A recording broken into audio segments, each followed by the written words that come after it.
Hello, my friends, and welcome to Quartet. I'm John Peterson from the Darlington Institute, and we get together like this every couple of weeks with Gregg Braden and Frank Jacob and Penny Kelly to make a really deep dive into some issue of particular importance relative to this transition to a new world. Today, we've got a very interesting subject, like is religion required? We're coming to you from Berkeley Springs, West Virginia, our little resort town just down the road from Baltimore and Washington, and where the Arlington Institute holds forth with a whole variety of different kind of programs, all related to and pointed toward the transition to the new world. And we'll talk a little bit about that as we get into this thing. But let's say hi. Hi, Greg. How are you? How you been? John and Frank and Penny, it's good to see you all. It's good to be together again. John, I'll send you some of what's happening here. We have an unseasonable Arctic cold front coming into Oh, Colorado and New Mexico through the month of August. So we're preparing our gardens for that, and I'll send a little blast your way. well, good. That would be nice because we're in the kind of high 90s here. It breaks tomorrow a little bit, but it's a good convertible weather, by the way. So Penny Kelly, how you doing? I'm doing better. Uh, So it's been a rough month. July has been a rough month. I'm glad it's almost over, but still appreciate the time spent here because life can be over really unexpectedly. Like, yeah, oh well, my gosh. and I appreciate all the help that you've given to me in my particular situation, and Oh yeah. thank you again for that. Frank Jacob, how are you, my friend? How are you, John? Hey, Greg. Hey, Penny. Yeah, I've been keeping my head down, and I've been putting the final touches on a new webinar that I'm about to release on the weekend that I'm really, really super happy about. And what else? I think I've been enduring Arctic temperatures here as well. Wow. Really like having to wear a winter coat outside and things, which is bizarre in the middle of July. I should also say that I'm preparing to get my material ready for the my visit to Arlington Institute in September. So that's something which is something I've been working on as well. And I've just been watching the world kind of go crazy. And hey, Ozzy Osbourne left the planet. What can we say? It's sad.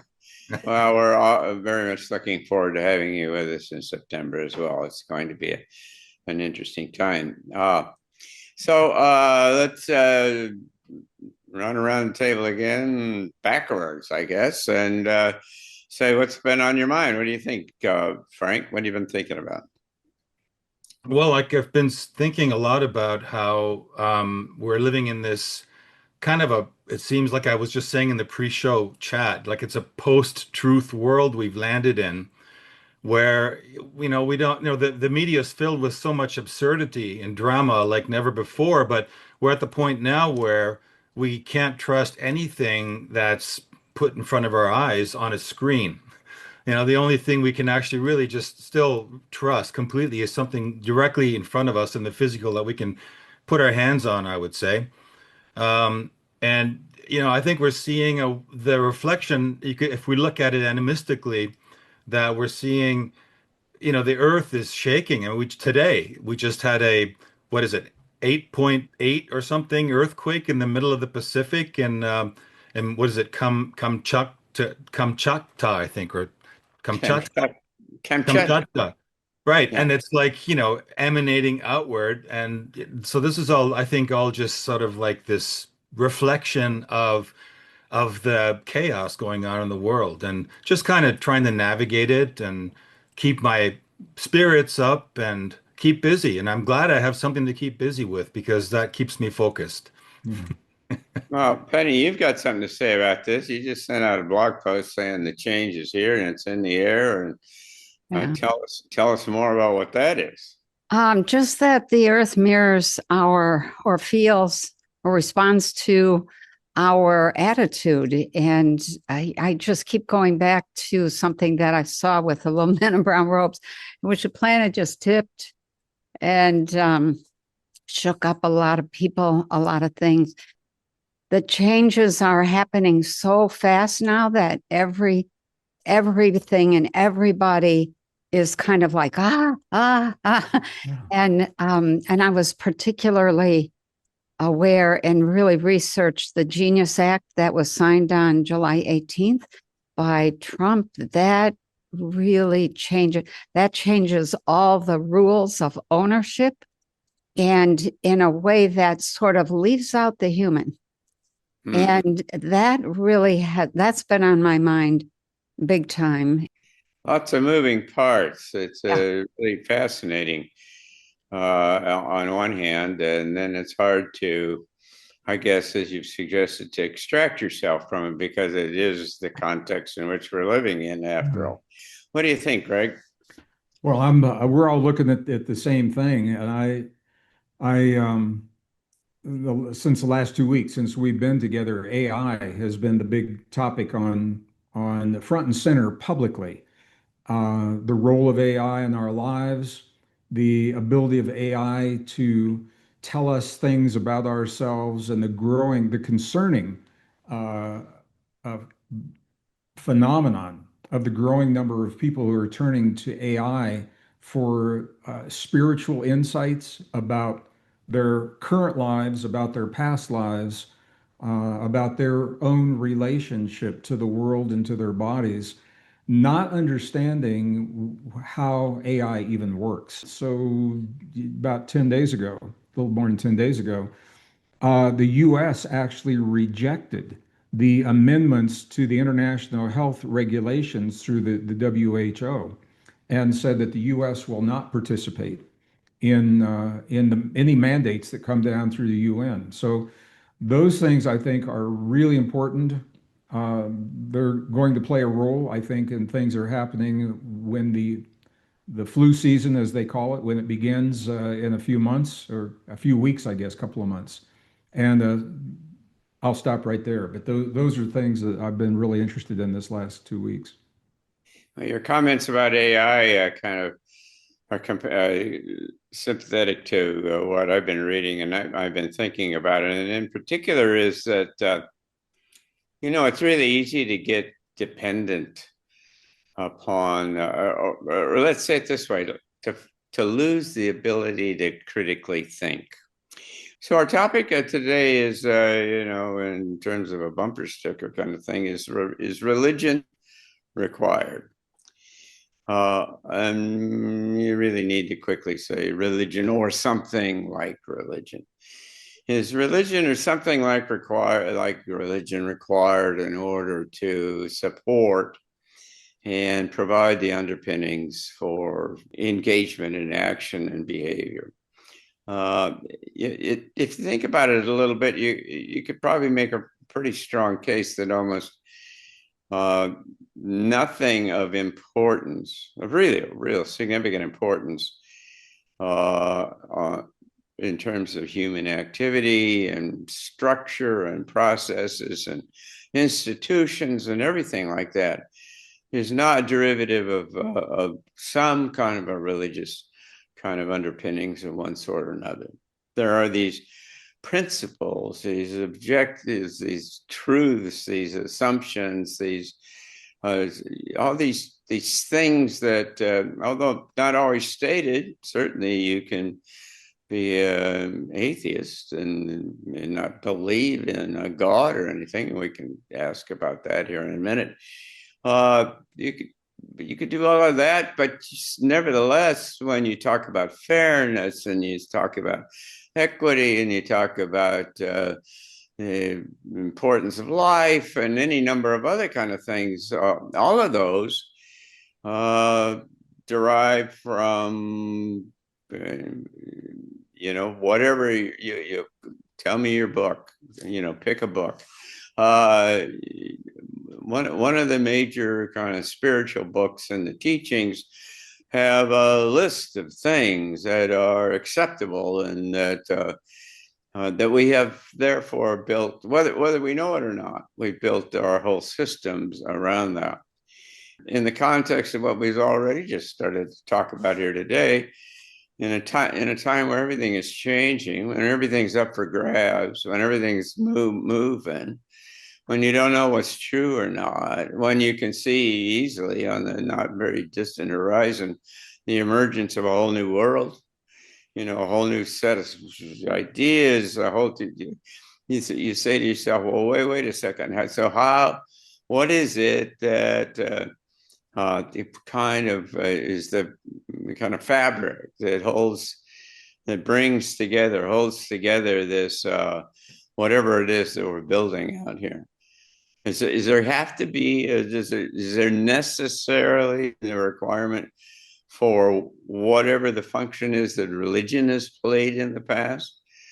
That is to say, to provide a common set of principles and ideas that we all kind of agree upon, that is the way that we're all supposed to treat each other. And the question is religion or something like it required? Is there something new that's going to come out of all of this? Do we have any ideas, inkling of suggestions from other sources that of how they what's the framework that they use to hold things together and that everybody kind of agrees upon? So, Penny, let's start with you. Oh, wow. Okay. You said something that I immediately went, no.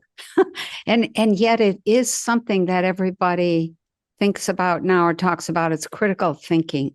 I'm going to say that critical thinking is important, but what is basic is critical feeling. So I have a whole bunch of notes here. So I don't think religion, in the strictest sense of the word, is required for anything. But what is required is a reverence for the sacred. If without that, you can have an atheist group, but I have known a number of atheist people, and they're good people. They just don't believe in the God promoted by religion. They don't believe in anything beyond what's real and physical. Now, that's okay. It's still a workable society, but it's kind of like an empty tin can sort of existence. So I want to go back to the sacred. What is the sacred? And it really isn't religion. It's reverence for all forms of life, all forms of life. And what is reverence? It's a feeling. It's an important feeling. Spiritual development is the development of freedom. And then spiritual development is a development of feeling, and then the freedom to assign a meaning to that feeling.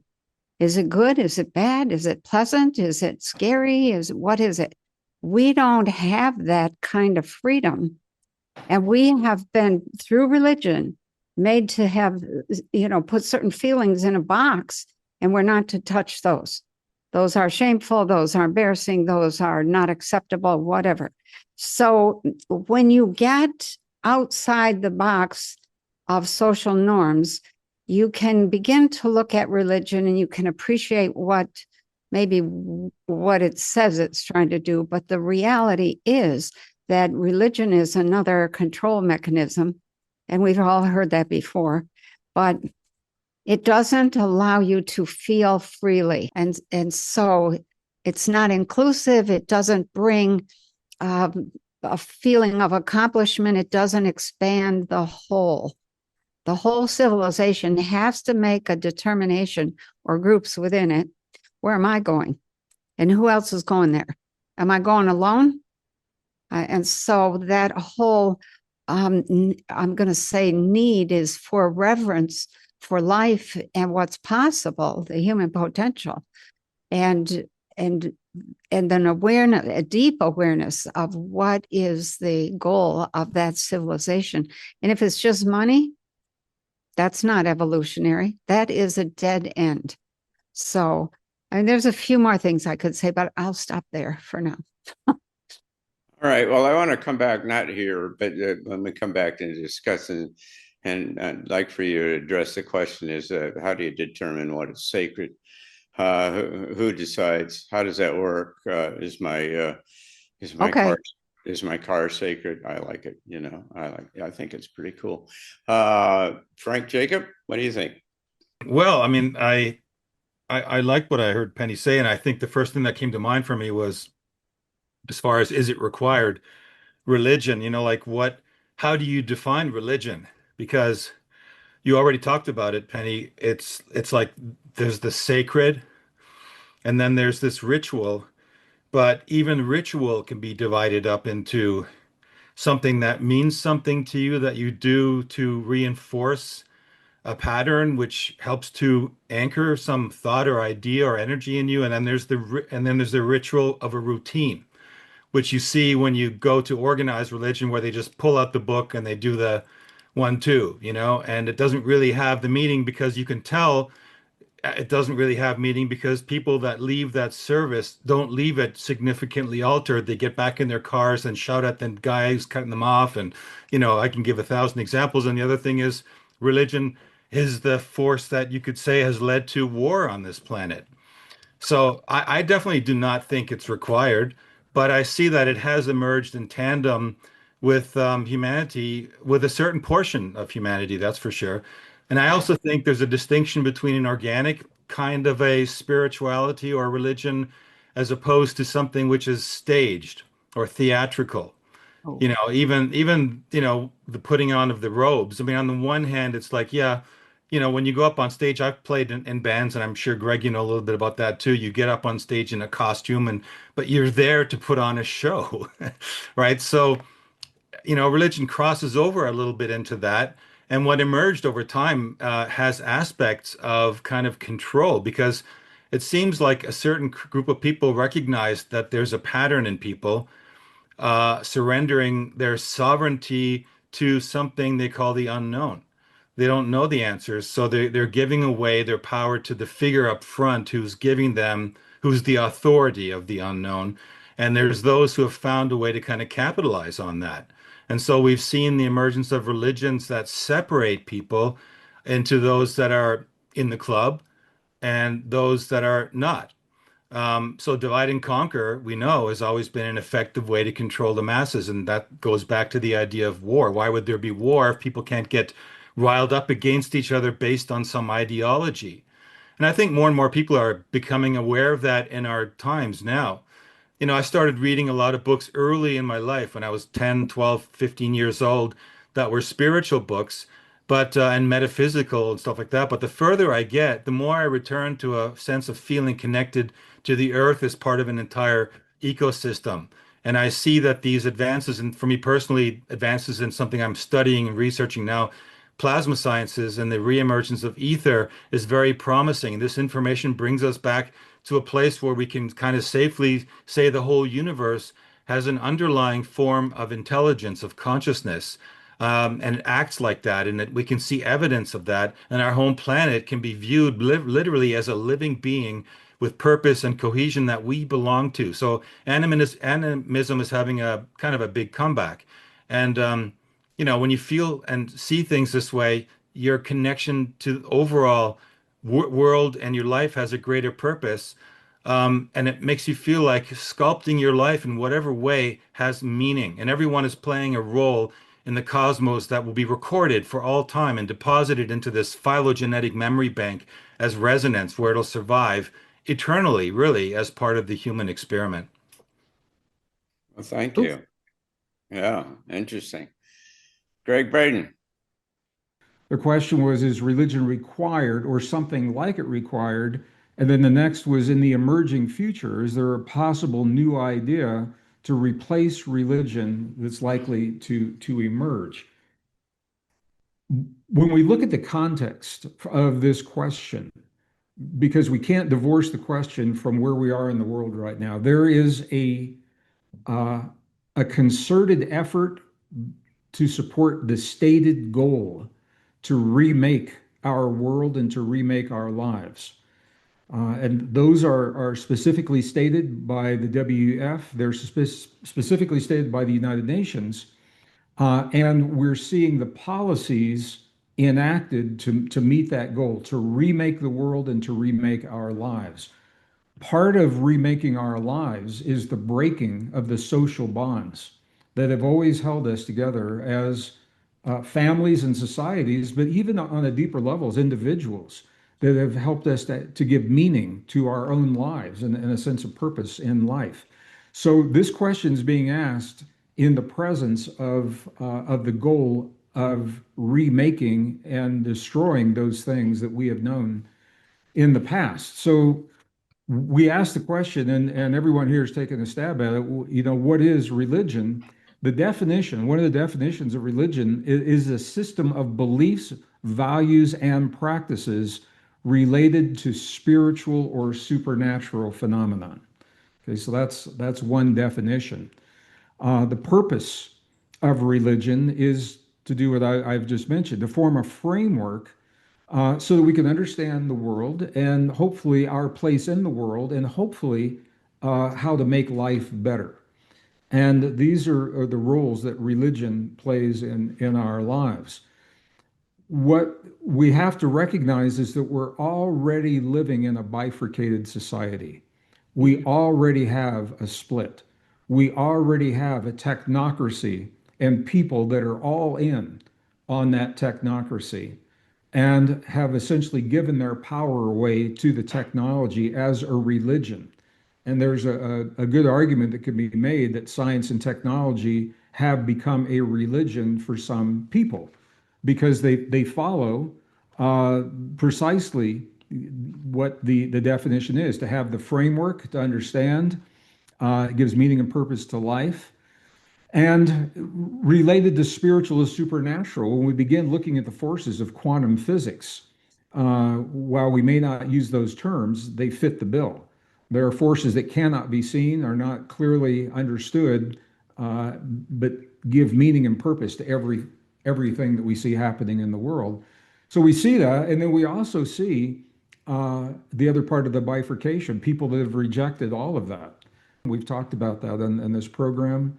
So, there's so much we could go from this, or go on, but I think it comes down to personal responsibility within the recognition of our role in a universe that is alive, conscious, and intelligent. I'm just going to end with this. Yuval Harari in 2022 suggested that we use AI to create a new religion and to rewrite the Bible. And his exact words were, he said, maybe this time we'll get it right, implying that the texts that are out there right now are somehow flawed or incorrect. So that gives us an insight into what degree the tech will go to create their form of the religion and even further that bifurcation that we're talking about right now. So ultimately, I think that the bifurcation will become so great, we'll find a middle ground. And I think that middle ground will marry science and spirituality. Our relationship as participants rather than victims in the world, and a consciousness that is based upon self and personal responsibility to a greater intelligence that is the living universe itself. And I'll just stop right there. Well, thank you very much. Interesting kind of points. Let me just say that what you raised tangentially, kind of subtly, was the role of the potential role of the underpinnings or the structures of what a simulation might produce or might be producing here in terms of the context in which we live in, which is, then it raises questions about the purpose of which is what and what is deciding, which brings me to Penny and the whole notion of sacredness. I mean, sacredness by definition is relative. The Native Americans and indigenous people will tell you that this certain mountain or this hill or something like that is sacred to them. And I look at it and it says it's a hill. I mean, I don't know what's sacred about that. And if everything is sacred, then nothing is sacred. And so there's a decision making or some kind of a process, subjective process that is being done, and clearly in different cultures as you work your way around the world, there's some things that are just don't you touch that or something or whatever. It's just really sacred, and other people don't even know what you're talking Argue. about. Let me argue with you. Well, of I course. can't go any further without saying something to your statement that if everything is sacred, nothing is sacred. Everything is sacred. That means everything is alive, just like Gregg said. Everything. You're missing the However, logic. It's a philosophical thing. If everything is sacred, then nothing is sacred because there's no definition, there's no standard. well, the definition is in the meaning, the individual meaning that those So it's subjective. people. It's So subjective. It's absolutely subjective first, and then you can test that subjectivity with the logic of objectivity and see where they meet. But to cut out the subjective or the personal meaning assigned is to dismiss part of that sacredness that those people feel that they have given to that but hill. you're making my point. They have they think it's sacred. They think it's sacred. They feel that it's sacred. That's fine with me, but how does that I mean, does everybody get to decide whatever they think is sacred? Okay, then my car or my motorcycle is sacred because I really like it. I know. And, I mean, what is the basis on how you decide this kind of stuff? What's important to you and what is the critical feeling around that? That car that you restored, you better damn well be sure, bet that you're going to feel something really amazing. I felt it when I looked at that car. It's like, oh my God. I mean, I saw it when it was all torn apart, and I could see when it was all back together, the incredible love and the attention and the importance you placed on so many details. If I was putting that together, I would say, does it have 4 wheels and it runs? Okay, good enough. So that's my definition. But the thing that we're missing is appreciation of your definition of sacred and Frank's and Gregg's and everybody else's. That's what really has to determine how we live together and cooperate. So everybody gets to decide, and so it's up to them, right? Yes. But then if I might add to this point, you're right. Everyone gets to choose what is sacred. But I think in anyone's life, anyone who accepts his sense of mortality, and understands that, the reason your life has value is because you're mortal and because you're not eternal. You have a certain, body and a certain time window to connect with the sacredness of life, right? And at some point, when you look at it that way, you veer away from just strictly looking at materialistic goals, like I just want to collect more and more materialistic things, and that might be your goal, right? I want to make more money so I can buy more cars and more motorcycles and more TVs and whatever. At that point, you're getting blinded by an obsession, and so there's this another element of obsession in this, and obsessiveness leads to blindness.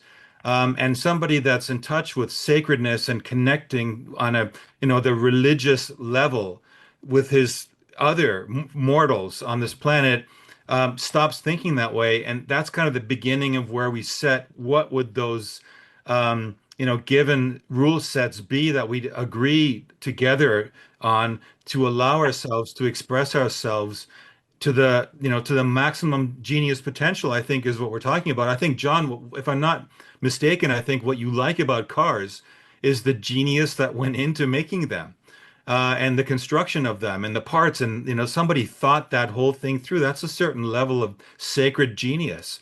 And it's totally okay, I think, to look at it that way. When it becomes an obsession that you don't see anything any other than that, that's where I think I would say we draw the line. That's just my But We're I all don't think my car is sacred. Frankly, I like it and I think it's pretty cool. But I mean, sacred somehow transcends. It's something that's more fundamental. I mean, you could clearly make the case, I think, that life is sacred. That life is this animating kind of aspect, and and there's some kind of basic some things there that would be relatively easy, I think, to distill. But like I say, I mean, you like this hill and you think that hill is sacred to your religion. And I don't understand your religion. I don't know what that is. So I don't, who. Well, Greg just said everything is alive, and so it is sacred because everything. Well, then everything is sacred. And this Well, is not even worthwhile conversation. Well, I think Differentiation. the Go whole ahead, Greg. conversation, it's a reflection on a level of consciousness, because the sacredness is a reflection of the meaning that we give to something, or the significance that we give, and that is determined by our level of consciousness. And I just saw this over the weekend. We had a busy road here in Santa Fe. A little bunny rabbit somehow found its way into town, scared to death in the middle of that road. There were people that stopped their cars. There was a woman with a blanket trying to take that little bunny to safety. And there was a guy that came flying through there and saw no reason for any of that and didn't stop and took the life of the bunny. And in our neighborhood chat, people came out of the woodwork to comment on this, and people saying, couldn't you see this creature that was scared? Couldn't you see the people that were trying to stop? All life is sacred. That's actually one of the lines that's on there. And then other people wrote in and said, what's the difference between killing that bunny and killing a cow for the steak for your dinner tonight? Because their level of awareness is not looking at life in the same way. And maybe it's a silly example, but it just happened this weekend. And so I think this whole idea of the sacred, I don't think anything necessarily is inherently sacred. It's the significance that we give to it, reflecting and based upon our level of consciousness. Yeah, I would agree. And Frank made a statement, and I can't remember exactly how he said it, but it was something that it was a statement about people go to AI or they ask AI this, that, and whatever, because they want to know, because they're afraid of the unknown. That is the mystery. That is the wonder. That is the magic that we need to learn to live with. It can't all be cut and dried. Otherwise, we lose that mystery, that magic, that wonder. And there goes the whole reverence for life. There goes the meaning that we would give, et cetera, et cetera. So we have this potential. Where are we going with all this human potential? I want to keep this to like what ordinary people experience, but I have been in some states of consciousness that are phenomenally expansive. And you don't realize, you feel everything is alive and everything communicates. And that includes your car and your silverware and, the quilt on your bed and the wood on your floor. And so we don't have to dump our whole religious thing. And, I think there's a big difference between religion as a strict definition of a system and that feeling of reverence for life, for everything that is alive. And that's really, I feel that is what is sacred, that reverence for what's alive. And so I think we could use a little touch of that and gain some sensitivity for things like little scared rabbits, or people cowering in Ukrainian cities, or people in Gaza, or people anywhere that life is suffering. We don't need that. We don't need to have that. We need to respond. And we can't when we're caught in a whole bunch of systems.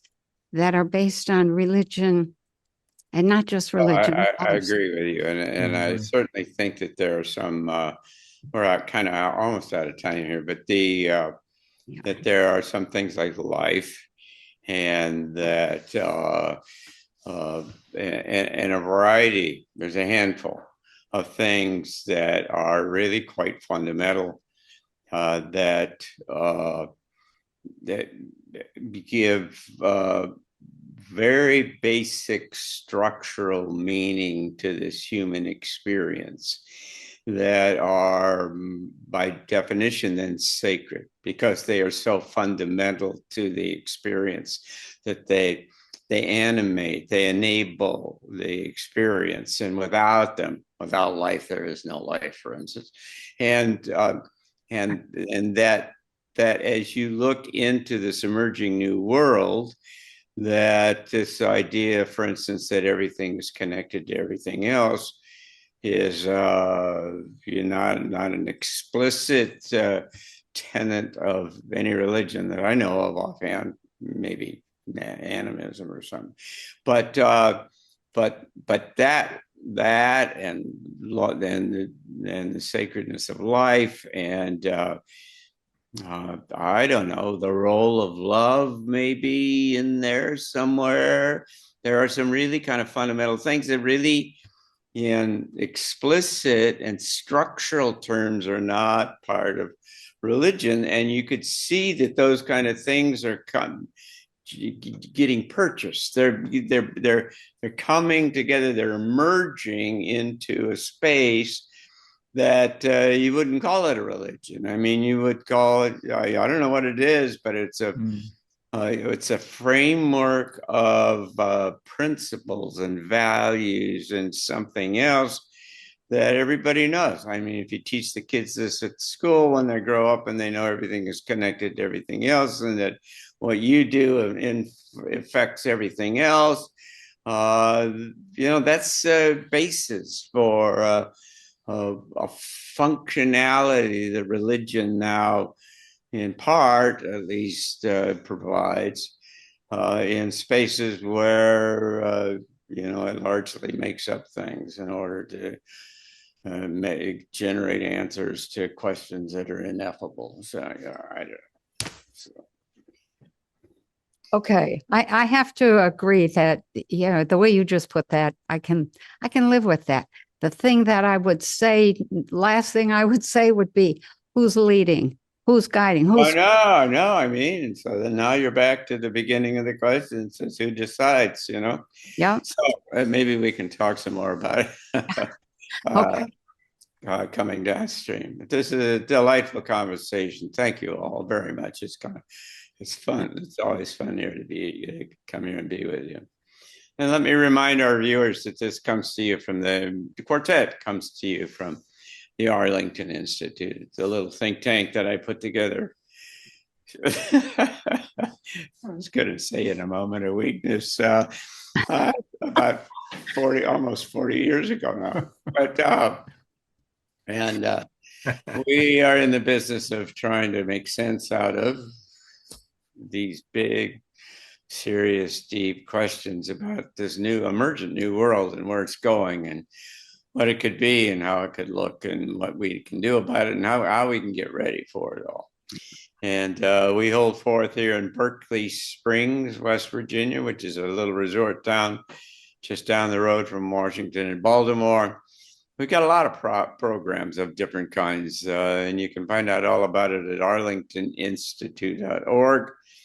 Our keynote program, in addition to these, of course, is transition talks, which every month we bring a speaker here to Berkeley Springs and live stream it all over the world. And Penny and Greg and Frank are all part of that at different times. Frank will be with us in September, coming over from Germany just to be here, and we're going to have a really good time together. So I hope you'll look into that, and I hope that you'll come back. And if you have any questions, hopefully we'll get our website, all of the new mechanics and technology working such that we can collect them for next time around. So Frank and Greg and Penny, thank you so much for being with us here. And thank you all for watching and being a part of this. So thank you so much. Come back and visit. We'll see you. Go to the website. All right. All right. Thanks, All right. Penny, Thank Frank, you, everybody. John. Thank everyone. Thanks, everyone. Take care. I love you. Love you all. Bye-bye. Bye.